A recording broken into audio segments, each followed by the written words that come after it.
Hey ladies, this is Mocha Mommy here bringing you another video, and this is more like a story time. Um, I hope you can hear me because I'm doing some chores here in the background, but I had a really good conversation, interesting conversation with my neighbor. I'm going to call her Miss Jackie, okay, for all intensive purposes. It's like a derivation of her name. So Miss Jackie lives in this neighborhood, and she has been living here for well over 40 years. So she's seen a lot. This neighborhood go through a lot. Miss Jackie is a Black woman, okay? Turns out, Miss Jackie, I would always see her like, she has like a container garden like on her side yard, and I always wave to her. And when I go out for like runs or whatever, I wave to her if I see her in her container garden. I know like there have been times when I've dropped off like seeds to her and things like that. And I'm not going to say that she's been cold, but she just has been like a little cool in her reception. So finally, now that her container garden is kind of sprouting up and she wanted to show me some of her yield, I'm just kind of like talking to her about like how things are going, how are you? And she basically reveals to me that she has lived in this neighborhood for 40 years and that she also owns multiple properties in this neighborhood, and that the home across the street from her belonged to her mother, and she is now renovating it for her older sister to move into. I'm sorry, her younger sister to move into, because her younger sister sold her home around like that 620 area heading towards Lake Travis. For an exorbitant amount of money, because now HomeAway, Indeed, Wayfair, those companies are now in that area. And some real estate investor bought her house for an exorbitant amount of money. So she's going to retire early, Miss Jackie's sister. So I'm like, that's amazing. That's good for you. So the reason why she's been kind of cool in her reception is because she had saw that my husband, more particularly my husband and I, have been helping with we're going to call her Miss Brenda. And I told you guys, I did not want to revisit this issue about how these elderly Black people who own these homes, now that gentrification is coming and all these, property taxes are rising, and here we have all these Black men talking about generational wealth, but they're letting these homes that have been in their families for 2-3 generations fall into disarray. Because this neighborhood wasn't much, before. Now that Tesla's here, we're sitting on some of the most valuable real estate in the country. The fastest appreciating real estate in the country. So anyway, she was kind of saying that she thought that we were eyeing Miss Brenda's property, and she was also trying to do the same thing, trying to buy Miss Brenda's property from her and her family, knowing that Miss Brenda is aging and probably will need to go into like a nursing home, assisted living at some point in time, and how the family was very cruel to her, particularly one of the sons. The daughter was very open to it, but the daughter lives in like the Dallas area, she lives in like the suburbs of Dallas, not like Arlington, maybe like, she lives in the Dallas suburbs. And she was like, wanted her mother to be in the assisted living closer to her. And the brother who's still living in the house, and I think Miss Brenda has a brother who's living in this house. So there's grown ass, able-bodied men living in Miss Brenda's house, but yet my husband and Mr. Ray find themselves doing a lot of the work for the elderly, the Black elderly, like her, and there's another Black elderly gentleman in the neighborhood. They find themselves kind of doing more of the work, right, for these elderly Black people. So Miss Jackie thinks that we're trying to ingratiate ourselves to these neighbors to buy their houses. She also knows that I'm a nurse, and she is a retired nurse. And that's not uncommon. Like nurses would just come up there and buy these places, because we're getting pretty well compensated now, and then just get into investment property. And that's been pretty common now. A lot of us are getting into investment. So I'm kind of like, especially former military. And I'm like, no, not really. That was not our intention at all. I just think that my husband and Mr. Ray are just trying to be good neighbors. And she's like, yeah, I kind of see that now, because the home is likely going to come under some kind of legal, I don't know if it's like property tax issues or code issues or something, but basically the home is going to end up, Miss Brenda's house is going to end up on the auction block, essentially. Okay. Which is sad, because there's grown ass men who live there, and I also, know that this has been happening on the east side of the city as well.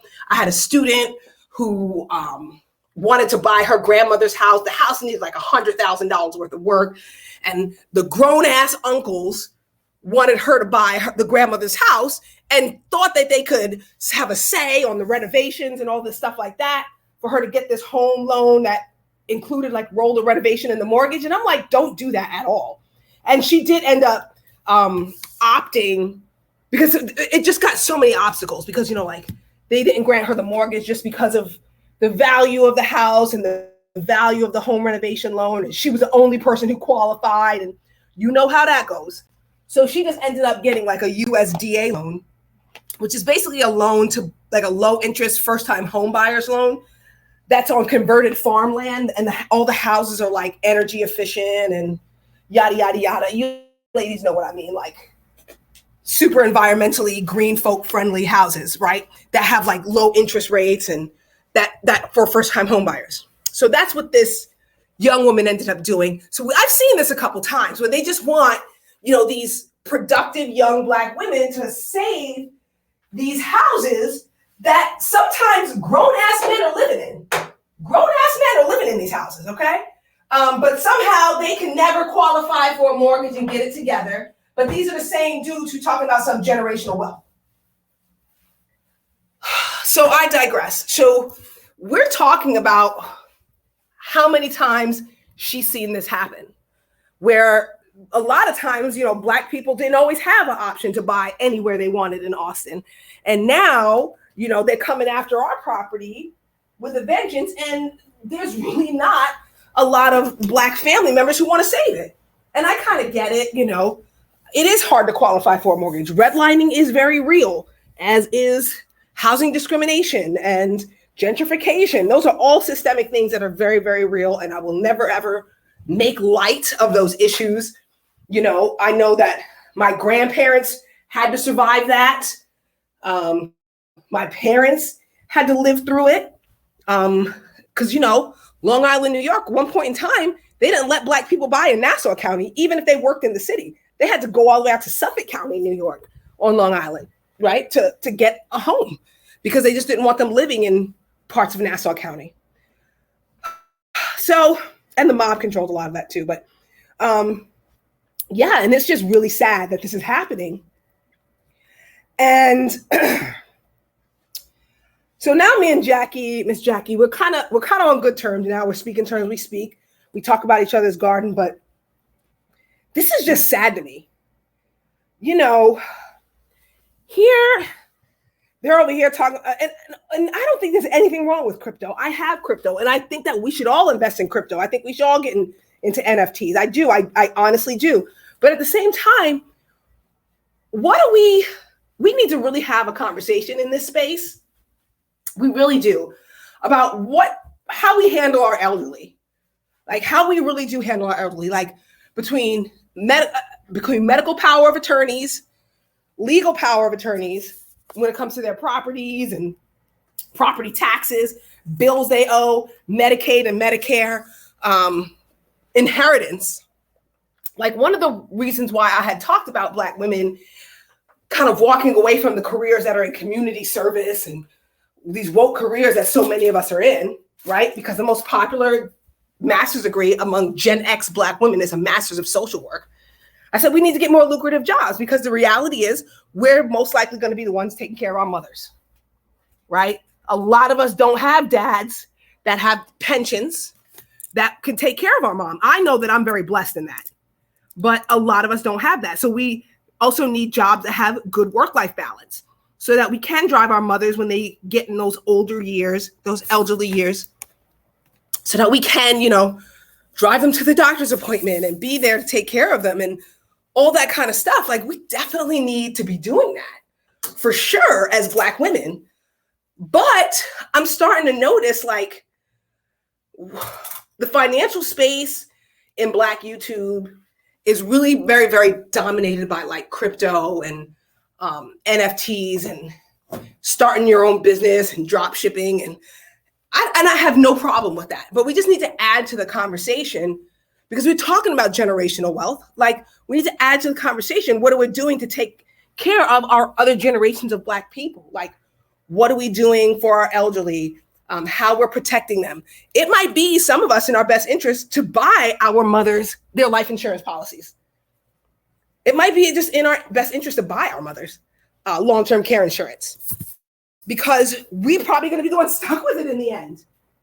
You know, these might be things we might need to look into. We might need to make sure that when we do get life insurance, that it not only covers a funeral, but possibly airfare for those aunties that are on fixed income that's probably going to want to come. Because everybody's going to have something to say, but nobody's going to have money to give out. So I really think that that's a conversation that we should have in this space. So ladies, please, like, email me so we can talk. And if any of you have resources, put it in the comment section, because I just really feel like this is something we need to talk about, because we are the caretakers of our homes, of our elderly. And it just doesn't seem like the Black YouTube wealth space, they in somewhat they talk about the future, but in some ways not. And I don't know, man. I'm reading this book now, The Life I Swear book. I told you about it. I put it in my community tab. I got the recommendation from Alexa Sparks. I'll go over that too, because I feel like that should be a separate video. But anyway, let's have a conversation about this, and let's start getting solution oriented about this as soon as we can, because I just really feel that this is a conversation that needs to happen in this space, because it's going to be very hard to level up if we're the one taking care of both our children and our elderly at the same time. And being a Black woman, it's highly likely that it might just be you. It might just be your income. Some of you might be in this situation now, or you might be coming into the situation in the future. And even if you get married and you deploy the strategy and you're married and you're settled in your marriage, still, this might be a conversation worth having, is how are you going to take care of your elderly? Like, I know a little bit more about medical power of attorneys than I do about the legal power of attorneys that help you take care of things like property, back taxes, anything like that. I do know like that some of these Wall Street firms are coming in and swooping in and buying a lot of houses that were owned by Black families simply because maybe one person can afford the mortgage or they can't afford the renovation, and they just come in and buy them as is. And, we can't put these houses on the market, on the retail market, because they might need work and nobody's got the money for it, So again, maybe these are just conversations we need to start having in this space. So let's get I'm going to put my email address down below, and I'm just going to solicit you ladies for information. If there's any kind of resources or websites or anything you ladies can put in the comment section that can help someone, I really think that this is an issue we need to talk about. How are we going to take care of our elderly so that we're not jeopardizing our futures or the futures of our children? So this is Mocha Mami, and I'll see you in the next video.